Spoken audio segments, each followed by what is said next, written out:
Back with Ron Davidson to learn about the true foot. Okay, well, if you're left-handed, it's your left foot. Of course, if you're right-handed, it's your right foot. Very effective way to shoot the puck. Allows you to keep yourself square to the net with your head up. Allows you to bring your hands in so you can shoot to either side. And probably most importantly, allows you to conceal when you release the puck. So important now with the goaltenders playing at such a high level. If you draw the puck back and you shoot with your weight transfer, the goalie has a good idea when you're going to release the puck. But if you're shooting off your true foot, if I'm left-handed, shooting off my left foot, and sometimes players are using their off leg as a kick to drive the shot, it's very difficult for the goalie to tell when I release the puck. So I come in on tie here.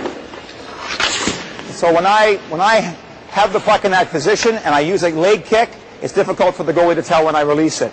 On the proper wing, it's an effective way to get a quick shot away. So the pass comes across, then I shoot the puck facing the net quickly, getting it away as quickly as I can off that foot.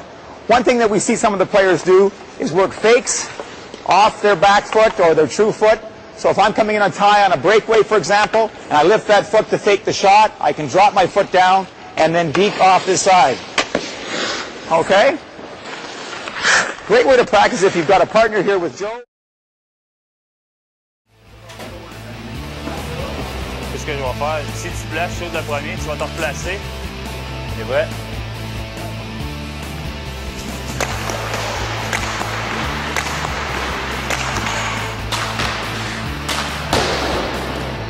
Hey, elle rentre en une ça te dire. On va les garder à terre. Non, non, c'est correct. Le hockey me pétait les mains, moi, j'avais mal aux doigts. Let's go! Vous l'avez deviné, on parle de lancer frappé.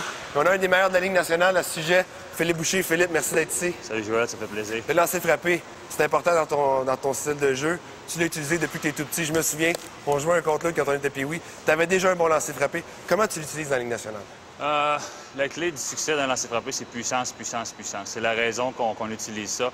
C'est un petit peu moins précis qu'un lancer du poignet, mais c'est un atout. Pour moi, c'est mon atout numéro 1 dans la Ligue nationale. Des fois, on a besoin d'un petit peu plus de jus. Ouais. Tu le sais, on est défenseurs les deux, on est à la ligne bleue. Ouais. On essaie de battre le gardien de but. Ça nous prend un peu de puissance. Un lancer du frappé est encore très utile.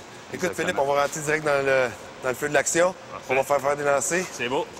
Philippe, tu vois des gens, je les vois. C'est un lancer qui peut prendre un petit peu de temps à des jeunes joueurs, être à l'aise avec. C'est quoi les erreurs que tu vois que les jeunes font? Même les moins jeunes, des fois. L'erreur numéro 1, on va dans les écoles de hockey où on voit des jeunes, c'est on veut simplement faire lever la rondelle. C'est pas le but du lancer frappé. Le but, c'est la puissance. Alors, erreur numéro 1, souvent, on met la rondelle trop sur notre patin en avant et puis on va être porté à essayer de la faire lever. Comme on peut voir, la rondelle n'a pas une trajectoire droite, une trajectoire un peu papillon et puis c'est vraiment pas ce qu'on veut aller chercher dans le lancer frappé.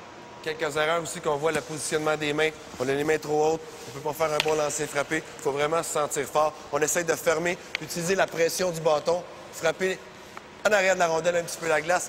Quelle autre erreur que tu fais aussi, Philippe? Pas de transfert de poids. Les jeunes vont se servir seulement de leurs bras. On va arriver, on va prendre un lancer, on plante nos patins et puis on sort de nos bras. Pour avoir de la vélocité dans notre lancer frappé, il faut vraiment passer le poids du patin en arrière vers le patin en avant. Montre-nous, c'est quoi un bon transfert de poids? Je vais partir avec la rondelle en avant un petit peu, puis je vais transférer complètement mon poids du côté droit vers le côté gauche.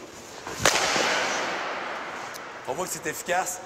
Philippe, quel exercice que tu aimes faire? Juste parce que souvent, le lancer frappé, c'est une question de synchronisme. On essaye de se sentir bien, de se sentir à l'aise. Et si on en fait un, on se replace, on peut perdre un peu le synchronisme. Quel exercice que tu aimes faire? Pour pratiquer un peu la mécanique du lancer frappé, on peut se placer, mettre la rondelle entre nos jambes, on commence le bâton ici, et puis on fait simplement le mouvement.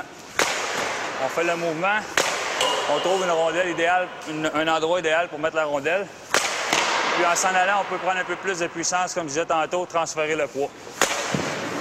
Plus il va, Philippe, présentement, il met de plus en plus de vélocité pour finir au bout de la ligne, pour être les 2-3 dernières rondelles à 100 %. C'est ça. Fait qu'on, comme on disait tantôt, vraiment, on transfère tout notre poids vers l'avant et on y va pour la puissance. C'est un petit peu moins de précision, mais plus de puissance.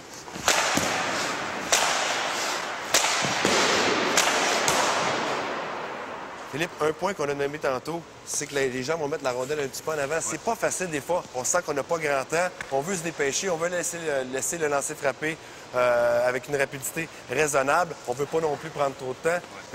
Il y a un exercice qu'on peut faire. Moi, je le fais, tu le fais aussi, pour nous aider à bien nous positionner au-dessus de la rondelle. OK, on va se transférer là-bas. Ici. On va partir, on va faire 6 rondelles. On part en avant, on prend la position qu'on disait tantôt. La rondelle entre nos deux jambes, entre nos jambes. Et puis on fait simplement un lancer frappé. On se dirige vers la deuxième, on est obligé de se replacer. On prend un lancer, on fait la même chose. On part d'ici, on fait un transfert de poids complet, on shoot celle-là. Et puis on répète l'exercice. On a bien la chronique, on a juste mis 3 rondelles dans chaque rangée. Moi, j'aime le faire avec 6, 7, 8 rondelles. Vraiment, c'est un entraînement en soi. Et puis, on sent vraiment qu'à la fin, on a pris de la puissance. Ouais. Écoute, moi, le lancer frappé, quand tu étais jeune, c'était une force. Ça a toujours été une faiblesse pour moi. J'ai travaillé très fort pour avoir un lancer frappé passable.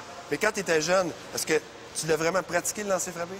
Oui, jusqu'à aujourd'hui, c'est quelque chose que je pratique à tous les jours quand je suis sur la glace. Quand j'étais jeune, j'avais la chance de rester en avant d'une patinoire extérieure. Et puis, à tous les jours, je passais des heures et des heures. Avec la pratique, un jour, on réussit à lier la puissance, vitesse d'exécution et précision. C'est là que notre arme est très dangereuse. Pratique. On le répète toujours à l'Académie de hockey McDonald. Mais hey, on a 2 rondelles. On se gâte. On se gâte? Pas de problème. Vous avez bien à rentrer, là. 2 en 2. Good job, my